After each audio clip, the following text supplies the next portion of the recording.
Hello, എന്തൊക്കെയുണ്ട് വിശേഷം? ഇത് നമ്മുടെ 35ാമത്തെ പാർട്ടാണേ. എന്നാൽ നമുക്ക് സ്റ്റോറിയിലേക്ക് പോയാലോ? ഞാൻ കൂടുതൽ പറഞ്ഞു വലിച്ചു നീട്ടുന്നില്ല. കമൻ്റ് ഇടാനും സബ് ചെയ്യാനും മറക്കരുത് കേട്ടോ. എന്നാൽ നമുക്ക് സ്റ്റോറി തുടങ്ങിയാലോ? സാരമില്ല, പോട്ടെ, കഴിഞ്ഞത് കഴിഞ്ഞു. കുറച്ച് കഴിഞ്ഞ് ദേവേൻ്റെ ദേഷ്യമെല്ലാം മാറും. അപ്പോൾ പോയി ഒരു സോറി പറഞ്ഞാൽ മതി, കേട്ടല്ലോ? ഏട്ടത്തി, വിളക്ക് വയ്ക്കാറായി, താഴേക്ക് വാ. ഭദ്രദർശനെ വിളിച്ചു. ദാ വരുന്നു മോളെ, നീ താഴേക്ക് നടന്നോ? അവൾ ഭദ്രയെ നോക്കി പറഞ്ഞതും അവൾ താഴേക്ക് പോയി. നീ ഇങ്ങനെ ഇരുന്ന് കരഞ്ഞ ദേവന്റെ ദേഷ്യം നീ കൂടുള്ളോ? മതി കരഞ്ഞത്, കണ്ണു മുടക്കി. പെട്ടെന്ന് തന്നെ ദർശന ഓരോന്ന് പറഞ്ഞ് വർണ്ണയുടെ മൂഡ് മാറ്റിയിരുന്നു. അവർ രണ്ടുപേരും താഴേക്ക് എത്തിയപ്പോഴേക്കും മുത്തശ്ശി വിളക്ക് വെച്ചിരുന്നു. പൂജാമുറിയിൽ ഏറ്റവും മുന്നിലായി മുത്തശ്ശിയും, അവർക്ക് പിന്നിൽ പാർവതിയും ശീലുവും, ഏറ്റവും പിന്നിലായി ഭദ്രയിരിക്കുന്നുണ്ട്. വർണ്ണയും ദർശനയും ഏറ്റവും പിന്നിൽ ഭദ്രയുടെ അരികിലായിരുന്നു. ദത്തനടിച്ചതിന്റെ പാട് വ്യക്തമായി പാർവതിയുടെ കവളിൽ പതിഞ്ഞിരുന്നു. മുഖമെല്ലാം വല്ലാതെ കരഞ്ഞു വീർത്തിട്ടുണ്ട്. ദർശനയും വർണ്ണയും കൂടെ വന്നതും മുത്തശ്ശി നാമം ചൊല്ലാൻ തുടങ്ങി. മുത്തശ്ശി നിർത്തിയതും പതിയെ പാർവതി നാമം ചൊല്ലാൻ തുടങ്ങി. കൃഷ്ണനാമങ്ങളാണ് ചൊല്ലുന്നത്. പൂജാമുറിയിൽ ഒരു വലിയ കൃഷ്ണ വിഗ്രഹമുണ്ട്. അതിനു മുന്നിൽ 4 തിരിയിട്ട വിളക്കും രാമായണവും മഹാഭാരതവും ഒക്കെ വെച്ചിട്ടുണ്ട്. പാർവതി കണ്ണടച്ച് നല്ല പ്രാർത്ഥനയിലാണ്.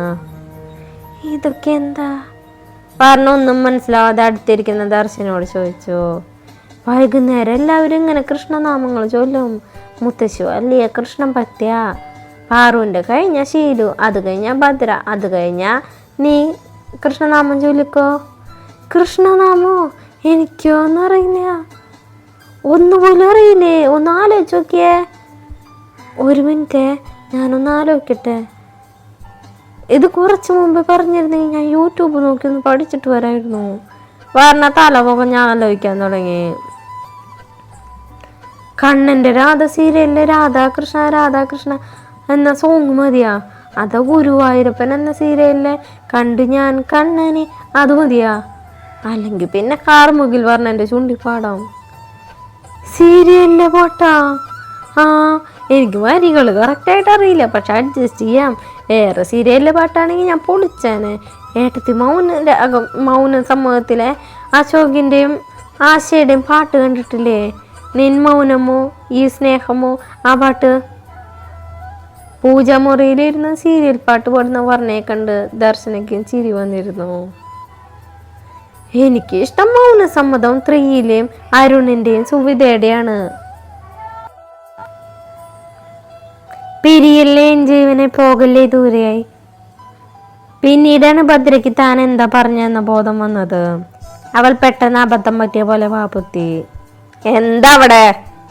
അവരുടെ അടക്കി പിടിച്ചുള്ള സംസാരം കേട്ട് മുത്തശ്ശി ഗൗരവത്തിൽ ചോദിച്ചു. ഒന്നുമില്ലേ മുത്തശ്ശി. അത് പറഞ്ഞ് ഭദ്രയും നാമം ചൊല്ലാൻ തുടങ്ങി. അവളുടെ കഴിഞ്ഞ ദർശനയും കഴിഞ്ഞ അവസാനം പറഞ്ഞ എല്ലാവരും നോക്കാൻ തുടങ്ങി. ശിവകരം ശാന്തം. അവൾ പാടിക്കഴിഞ്ഞ് കണ്ണു തുറന്നത് എല്ലാവരും അവളെ അത്ഭുതത്തോടെ നോക്കി. എങ്ങനെ നോക്കാതിരിക്കും? കൃഷ്ണന്റെ മുന്നിലാണ് ശിവനാമം ചൊല്ലുന്നത്. എല്ലാ ദൈവങ്ങളും ഒന്നാണല്ലോ, എനിക്ക് കൃഷ്ണന്റെ നാമം അറിയില്ല, അതാ. അവൾ നിഷ്കളങ്കമായി പറഞ്ഞതും വിളക്ക് തൊട്ടൊന്ന് പ്രാർത്ഥിച്ച ശേഷം മുത്തശ്ശി എണീറ്റ് പോയി. പിന്നാലെ തന്നെ പാർവതിയും.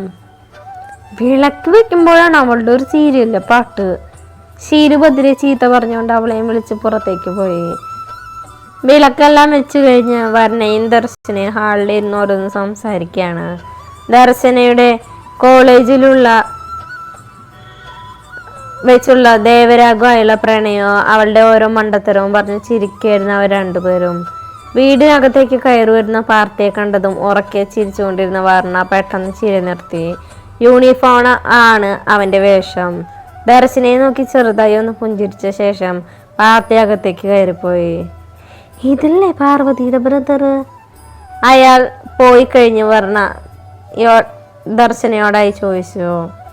അതെ, നിനക്കെങ്ങനെ അറിയാ? അന്നൊരു ദിവസം നാട്ടിൽ ദത്തനെ അന്വേഷിച്ച് ഇയാൾ വന്നിരുന്നു. ദർശനൊന്ന് മൂള മാത്രം ചെയ്തോ. ഇവിടെ ഇങ്ങനെ ഒറ്റയ്ക്ക് ചേച്ചിക്ക് ബോറടിക്കുന്നുണ്ടായിരുന്നില്ലേ? ഏയ് ഇല്ല, ഞാൻ പകൽ സമയത്ത് സ്കൂളിൽ പോവും, പിന്നെ വൈകുന്നേരം എത്താൻ. ഇവിടെ കുറച്ച് പണികളൊക്കെ ഉണ്ടാവും. അതെല്ലാം കഴിഞ്ഞ് ക്ലാസ്സിലെ നോട്ടോ അല്ലെങ്കിൽ പിള്ളേരുടെ ആൻസർ ഷീറ്റോ എന്തെങ്കിലുമൊക്കെ നോക്കാനുണ്ടാവും. ഞാൻ 2 ദിവസം ലീവാണ്. ഇനി മറ്റന്നാൾ മുതൽ വീണ്ടും സ്കൂളിൽ പോയി തുടങ്ങണം. ഇവിടെ അടുത്തുള്ള ഹൈസ്കൂളിലാണ് ഞാൻ വർക്ക് ചെയ്യണേ. ആ പാർവതിക്ക് എന്താ ജോലി ഏട്ടത്തി? ഇപ്പോഴും പഠിക്കുകയാണോ? ഏയ് അല്ല, അവള് പപ്പയുടെ കമ്പനിയിലാണ് ഇപ്പോൾ വർക്ക് ചെയ്യണേ. എൻജിനീയറിങ് കഴിഞ്ഞ് ബിസിനസ് ഫീൽഡിൽ ഇറങ്ങാനാണെങ്കിൽ അവൾക്ക് വല്ല MBA എടുത്താൽ പോരായിരുന്നോ? എങ്കിൽ ഭദ്രയ്ക്കും ശീലുവിന് അവർക്ക് ഇഷ്ടമുള്ള കോഴ്സെങ്കിലും പഠിക്കായിരുന്നു. പാവം, അതുങ്ങളുടെ ഒരു കഷ്ടകാലം. അവളൊരു നെടുവീർപ്പോടെ പറഞ്ഞു. അതൊക്കെ പോട്ടെ, പിന്നെ നമുക്കേ നാളെ വൈകുന്നേരം പറമ്പിലും പാടത്തൊക്കെ പോവാട്ടാ, നല്ല രസമായിരിക്കും. ദർശന വിഷയം മാറ്റാനായിട്ട് പറഞ്ഞു. അവർ കുറച്ചു നേരം ഓരോന്ന് സംസാരിച്ചിരുന്നു. അതിനിടയിൽ വർണ്ണ റൂമിലേക്കൊന്ന് പോയി. അപ്പോഴും ഡോർ ലോക്കായിരുന്നു. വർണ്ണ കുറേ നേരം വിളിച്ചുവെങ്കിലും ദത്തൻ വാതിൽ തുറന്നില്ല. പാവം ദത്തൻ, തെറ്റും മുഴുവൻ എൻ്റെ ഭാഗത്താ. ഞാനങ്ങനെ ചെയ്യാൻ പാടില്ലായിരുന്നു. എന്നെ സമാധാനിപ്പിക്കാൻ തെച്ചുവേട്ടത്തി ഉണ്ടായിരുന്നു. പക്ഷെ ദത്തനോ, അവനാരുമില്ല. അവൻ്റെ കൂടെ നിൽക്കേണ്ട ഞാൻ തന്നെ അവനെ കൂടുതൽ സങ്കടപ്പെടുത്തുക. അവൾ ഓരോന്നാലോചിച്ച് താഴേക്ക് കടന്നു. പിന്നീട് ചെറിയമ്മ ഭക്ഷണം കഴിക്കാൻ വിളിച്ചപ്പോഴാണ് ദത്തൻ താഴേക്ക് വന്നത്. വർണ്ണ പലതവണ അവനെ നോക്കിയെങ്കിലും ദത്തനൊന്നും ശ്രദ്ധിക്കുക പോലും ചെയ്യില്ല. രാത്രി ഭക്ഷണം കഴിക്കാൻ പാർവതിയും താഴേക്ക് വന്നില്ല. അതുകൊണ്ട് അവൾക്കുള്ള ഭക്ഷണമായി ദത്തൻ്റെ അമ്മ അവളുടെ റൂമിലേക്ക് പോയി. ദേവ, നിശബ്ദമായി ഭക്ഷണം കഴിക്കുന്നതിനിടയിൽ പപ്പ അവനെ വിളിച്ചു. അവൻ എന്താ എന്ന രീതിയിൽ തല ഉയർത്തി നോക്കി. ഇനി എന്താ നിന്റെ പ്ലാൻ? പപ്പ ഗൗരവത്തിൽ തന്നെ ചോദിച്ചു. എന്ത് പ്ലാൻ? പപ്പ എന്താണ് ഉദ്ദേശിക്കണേ? ഇനി എന്ത് ചെയ്യാനാണ് നിന്റെ പ്ലാൻ എന്ന്? തിരിച്ച് ജോലിക്ക് കയറുന്നുണ്ടോ? ഇല്ല, അവൻ പെട്ടെന്ന് തന്നെ ഉത്തരം നൽകി. അത് കേട്ട് പാർത്തി അവനെ നോക്കുകയാണ് ചെയ്തത്. പിന്നെ എന്ത് ചെയ്യാനാ നിന്റെ ഉദ്ദേശം? അറിയില്ല, ഒന്നും തീരുമാനിച്ചിട്ടില്ല. എന്നാൽ ഞാൻ തീരുമാനിച്ചു. അടുത്ത ദിവസം തന്നെ നീ കമ്പനിയിലെ MD പോസ്റ്റ് ചാർജ് എടുക്കണം. ഇപ്പൊ ആ പോസ്റ്റിലുള്ളത് പാർവതി മോളാണ്. അവൾക്ക് എല്ലാം കൂടെ മാനേജ് ചെയ്യാൻ പറ്റുന്നില്ല. അതുകൊണ്ട് നീ അവൾക്കൊരു സഹായത്തിനായി ഉണ്ടാവണം. പറ്റില്ല, അവൻ ഉടനടി പറഞ്ഞു. എന്തുകൊണ്ട് പറ്റില്ല? ഞങ്ങൾ അടുത്ത മാസം തിരിച്ചു പോവും. ഇനി എന്തിനാണ് നീ ആ നാട്ടിലേക്ക് തിരിച്ചു പോണേ? അവിടെ നിനക്ക് ആരല്ലേ? നിന്റെ എല്ലാവരും ഇവിടെയല്ലേ? മുത്തശ്ശിയാണ് അത് ചോദിച്ചത്. അടുത്ത മാസം വർണ്ണയുടെ ക്ലാസ് വീണ്ടും സ്റ്റാർട്ട് ചെയ്യും. അതുകൊണ്ട് ഞങ്ങൾ പോവും. വർണ്ണയ്ക്ക് ക്ലാസ് ഉണ്ടെങ്കിൽ അവൾ പോട്ടെ. അവിടെ ഹോസ്റ്റൽ സൗകര്യം ഉണ്ടെങ്കിൽ ഉണ്ടാവുമല്ലോ. അല്ലെങ്കിൽ കോളേജിന്റെ അടുത്ത് തന്നെ ഒരു വീടെടുത്ത് കൊടുക്കാം. അമ്മായി അത് കേട്ടത് ഇടയിൽ കയറി പറഞ്ഞു. എൻ്റെ ഭാര്യ ഹോസ്റ്റലിൽ നിർത്തി പഠിപ്പിക്കാനല്ല ഞാൻ കെട്ടിയേ, എൻ്റെ കൂടെ നിൽക്കാനാണ്. ഞങ്ങളുടെ കാര്യത്തിൽ ആരും ഇടപെടാനും വരണ്ട, ആരും. അവനൊരു താക്കീത് പോലെ പറഞ്ഞുകൊണ്ട് ഭക്ഷണം കഴിക്കൽ മതിയാക്കി എഴുന്നേറ്റ് പോയി. അതേസമയം എല്ലാവരുടെയും ശ്രദ്ധ വർണ്ണയുടെ മേലായിരുന്നു. മുതിർന്നവരൊരു കാര്യം പറഞ്ഞ അക്ഷരം വെറുതെ അനുസരിക്കുന്ന കുട്ടിയായിരുന്നു അവൻ. ചിലർ അവൻ്റെ ജീവിതത്തിലേക്ക് വന്നത് കൂടെ ഞങ്ങളോടെ എല്ലാവരോടുള്ള അവൻ ശത്രുക്കളായി. തന്നെ ഉദ്ദേശിച്ചാണ് മുത്തശ്ശി അങ്ങനെ പറഞ്ഞതെന്ന് വർണ്ണയ്ക്ക് മനസ്സിലായിരുന്നു. എന്നാൽ ഇതെല്ലാം പ്രതീക്ഷിച്ചുകൊണ്ട് തന്നെയായിരുന്നു. വർണ്ണയ്ക്ക് പ്രത്യേകിച്ച് സങ്കടമൊന്നും തോന്നിയില്ല.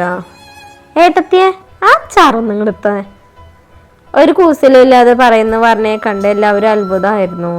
വർണ്ണ വേഗം തന്നെ അവൾക്ക് അച്ചാർ എടുത്തു കൊടുത്തു. വർണ്ണ മറ്റാരെയും ശ്രദ്ധിക്കാതെ വേഗം തന്നെ ഭക്ഷണം കഴിച്ച് എഴുന്നേറ്റ് പ്ലേറ്റുമായി അടുക്കളയിലേക്ക് നടന്നു. എല്ലാവരെയും ഭക്ഷണം കഴിച്ചു കഴിഞ്ഞാൽ പാത്രങ്ങൾ കഴുകുമായിരുന്നു വർണ്ണ. ചെറിയമ്മയും ദർശനയും കൂടെ അടുക്കള വൃത്തിയാക്കുന്നുണ്ട്. വർണ്ണ പോയിക്കോ, ഇതൊക്കെ ഞങ്ങൾ ചെയ്തോണ്ട്. താങ്ക് യു ഏട്ടത്തി. വർണ്ണ അത് പറഞ്ഞതും കഴുകിക്കൊണ്ടിരുന്ന പാത്രങ്ങൾ സിങ്കിൽ തന്നെ ഇട്ട് കൈ കഴുകി റൂമിലേക്ക് ഓടിയത് ഒരുമിച്ചായിരുന്നു. അടുക്കളയിൽ നിൽക്കുമ്പോഴും അവളുടെ മനസ്സ് മുഴുവൻ മുറിയിലായിരുന്നു. വേഗം തന്നെ ദത്തനെ കാണണ്ട, അവൻ്റെ പിണക്കം മാറ്റണം എന്ന ചിന്ത മാത്രമായിരുന്നു അവൾക്കുണ്ടായിരുന്നത്. അവൾ മുറിയിലെത്തുമ്പോൾ ഡോർ ചാരിയിട്ടിരിക്കുകയായിരുന്നു. വാതിൽ തുറന്ന് അകത്തേക്ക് കയറിയപ്പോൾ ദത്തനെ മുറിയിലൊന്നും കാണാനില്ല. ബാത്റൂമിൽ നിന്നും വെള്ളം വീഴുന്ന ശബ്ദം കേട്ടതും അവൾ ഡോർ ലോക്ക് ചെയ്ത് ബെഡിൽ വന്നിരുന്നു. കുറച്ചു കഴിഞ്ഞ് ദത്തൻ കുളി കഴിഞ്ഞ് പുറത്തേക്ക് ഇറങ്ങി വന്നു. ഇങ്ങേരി രാത്രി കുളിച്ചു കുട്ടപ്പനെ എങ്ങോട്ടാ പോകുന്നാവോ? ഇവിടെ മനുഷ്യന് ദിവസത്തിൽ ഒരു തവണ കുളിക്കാൻ മടിയാണ്. അപ്പോഴാ അവൻ്റെ 2-3 കുളി. വർണ്ണ ഓരോന്നാലോചിച്ച് ബെഡിൽ ചാരിയിരുന്നു. ദത്തൻ്റെ മുഖത്ത് നല്ല ഗൗരവം തന്നെയാണ്. അതിൽ നിന്ന് അവൻ്റെ ദേഷ്യം മാറിയിട്ടില്ലെന്ന് വർണ്ണയ്ക്കും മനസ്സിലായിരുന്നു. ദത്ത, ഷർട്ട് ഇടുന്നത് അത്തനെ നോക്കി പറഞ്ഞ ചെറിയ മടിയോടെ വിളിച്ചു. എന്നാൽ അവൻ കേൾക്കാത്ത ഭാവത്തിൽ നിന്നു.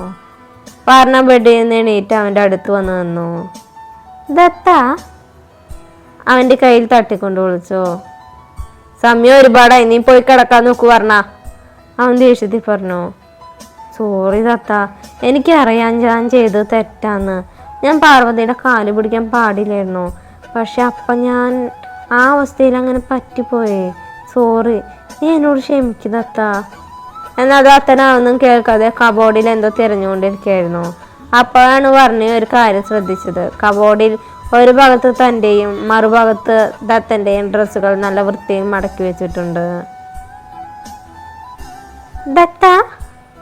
ദത്തൻ വിളി കേട്ടില്ല. നീ എന്നോട് മിണ്ടില്ലേ, പിണക്കാണോ പറഞ്ഞ അത് ചോദിച്ചു. ദത്തൻ ദേഷ്യത്തിൽ അവളെ ഒന്ന് നോക്കി. ദത്തൻ്റെ ചുവന്ന കണ്ണുകളും വലിഞ്ഞു മുറുകിയ മുഖവും ഒരു നിമിഷം അവളെ ഭയം ഉണ്ടാക്കി. ദത്ത അവൾ ദയനീയമായി വിളിച്ചെങ്കിലും അവൻ അത് കേൾക്കാതെ കബോർഡ് അടച്ച് വാതിലിനരികിലേക്ക് നടന്നു.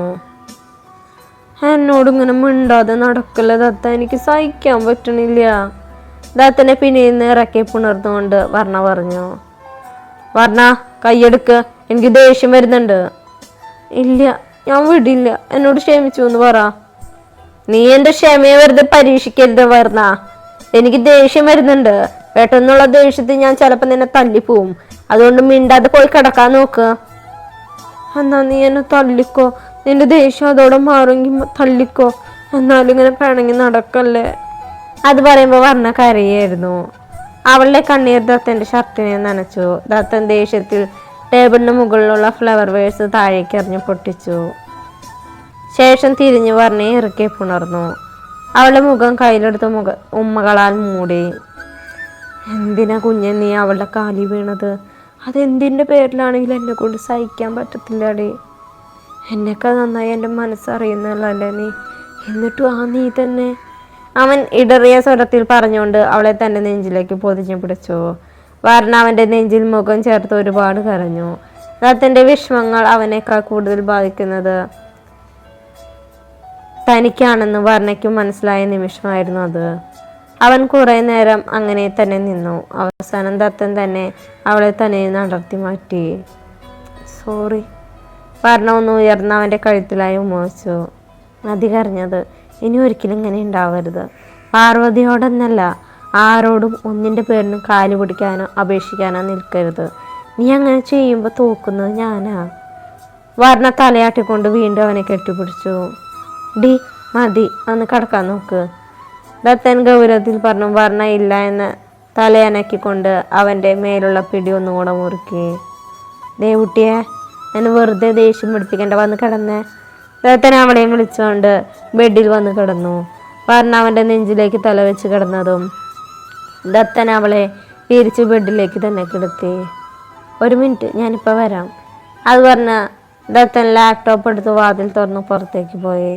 കുറച്ച് കഴിഞ്ഞ് അവൻ തിരികെ വന്നു. ഡോർ വെറുതെ ചാരിയിട്ടുകൊണ്ട് ബെഡിൽ വന്ന് കിടന്നു. എവിടേക്കാ ദത്ത പോയേ? ഏട്ടൻ രാത്രി വീഡിയോ കോളിൽ വരാമെന്ന് പറഞ്ഞിരുന്നു. ദർശനയുടെ ലാപ്പ് കേടാണ്, അതുകൊണ്ടാണ് നമ്മുടെ ലാപ്പ് കൊടുക്കാൻ പോയതാ. ദത്തൻ ബെഡിലേക്ക് കിടന്നു. വർണ്ണ വീണ്ടും അവൻ്റെ നെഞ്ചിലേക്ക് തല വെച്ചുകൊണ്ട് പറഞ്ഞു. എന്നാൽ ദത്തൻ അവളെ വീണ്ടും ബെഡിലേക്ക് തന്നെ കിടത്തി. ശേഷം അവളുടെ കഴുത്തിലേക്ക് മുഖം പൂഴ്ത്തിക്കൊണ്ട് കിടന്നു. എനിക്കിങ്ങനെ കിടക്കാൻ ഇഷ്ടം, ദത്തൻ ഒരു കള്ളച്ചിരിയോടെ പറഞ്ഞ് അവളുടെ ചെവിയിൽ പതിയെ ഒന്ന് കടിച്ചു. നീ എൻ്റെ കൂടെ എന്നിങ്ങനെ ഉണ്ടാവോ ദത്ത? അവളെ തന്നിലേക്ക് ചേർത്ത് പിടിച്ചുകൊണ്ട് ചോദിച്ചു. നീ ഇല്ലാതെ ഞാനിങ്ങനെ ജീവിക്കാനാ പെണ്ണെ? എന്നെ കൊണ്ട് അതിന് പറ്റുമോ? ഈ ദേവദത്തൻ്റെ അവസാന ശ്വാസം വരെ എൻ്റെ ദേവുട്ടി എൻ്റെ കൂടെ എന്നും ഇങ്ങനെ ഉണ്ടാവും. സത്യം? എൻ്റെ പൊന്നു ദേവുട്ടിയാണേ സത്യം. അത് കേട്ട് വർണ്ണയുടെ ചുണ്ടിലും ഒരു പുഞ്ചിരി തെളിഞ്ഞു. അപ്പോൾ നമ്മുടെ ഇന്നത്തെ പാർട്ട് കഴിഞ്ഞു. നല്ലൊരു വീഡിയോ ആയിട്ട് നാളെ കാണാം കേട്ടോ. Bye, thank U.